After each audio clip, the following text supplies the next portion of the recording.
I've been really pleased with some really enlightening realizations that have come from my doctoral research on Gen X and Millennial women leaders and psychological safety and boundaries. And I wanted to share them with you because I think that they do help women in a variety of sectors, particularly those in traditionally male-centered leadership contexts, in which there are really strong embedded gender identity narratives.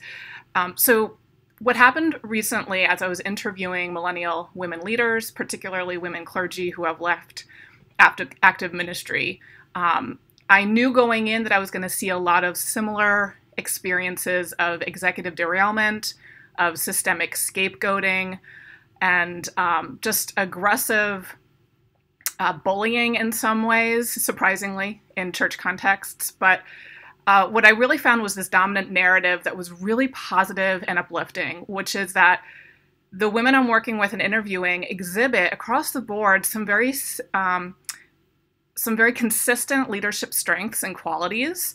It is these very strengths that are oftentimes sort of the lightning rod that activates people who have different understandings of women in leadership. And so, of course, that's the unfortunate outcome or backlash that comes in some of these leadership spaces. But I wanted to take some time and really lift up what these strengths are, what I'm seeing across the board in the data that I'm gathering in these in-depth interviews, and really highlight these particularly millennial leadership strengths, not that our older generations are not exhibiting them, not that men are not exhibiting them, but when they are coming from millennial women, there is a reactivity to that that's quite striking. So let me start with what I'm finding first and foremost is the primary shared characteristic of millennial women leaders, and that's permission-giving and inclusive approaches to leadership. So that could be defined in a variety of ways. In fact, there's various kinds of leadership: transformational leadership, adaptive leadership, servant leadership, which I actually will do a separate video on some of the problematic aspects of servant leadership. But permission-giving leadership is the kind of leadership that doesn't assume that the leader herself has all the wisdom in the room. And so the women leaders I'm working with are really exhibiting this desire to draw out collective wisdom and lived experience among other people in the community that they're serving. And this is something that's really empowering to individuals, particularly those on the margins whose voices have not been heard in collective decision making. But this approach to sharing space, sharing the ability to share knowledge and expertise, to question things, to not feel threatened when people raise a hand and ask to learn a little bit more, to enable multiple narratives to be held at the same time, even if some of those narratives are in some ways oppositional. So there's this ability to hold two things at once that may not be entirely an integrated thought. So that kind of leadership takes a lot of ability to suspend one's ego and desire to have one's own outcome in mind. And it really spreads the power around. So that comes to the second quality, which is very similar, that millennial women leaders are exhibiting, which is power with instead of power over. Again, removing that ego piece and really being someone that does not need to have that mic all the time or that spotlight on them or the one to be receiving the credit for positive outcomes. That the idea of power with is enabling people to be stakeholders in decision making and to really empower people to do that. Similarly, in the same vein, is bringing more voices to the table.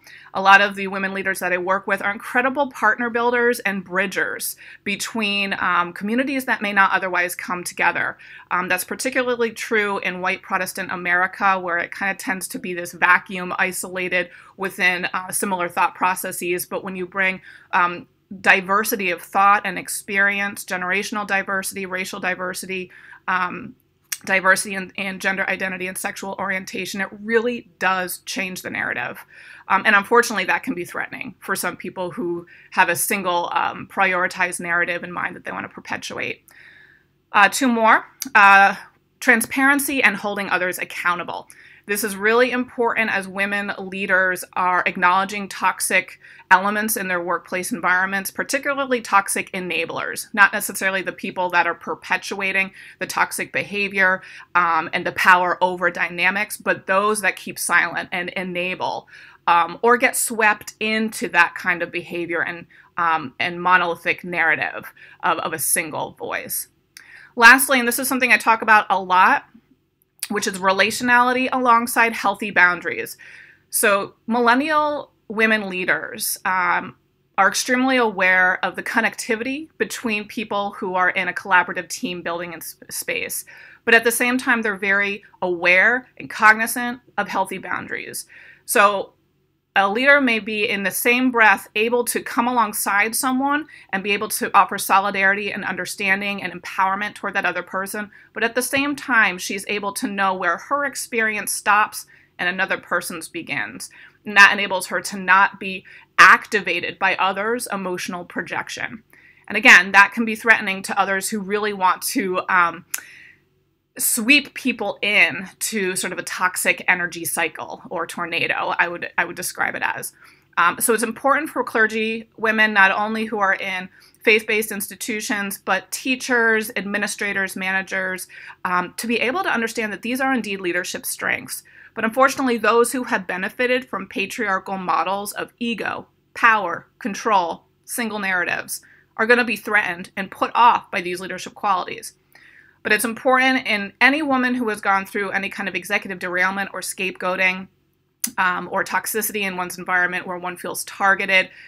Most cases, it is because these very strong, positive, transformational leadership qualities are actually coming through in ways that people are not receiving. But that doesn't mean that that female leader should in any way change that approach, because it's powerful, it's effective, and it's really the onus is on individuals who are not receptive to that to make the change.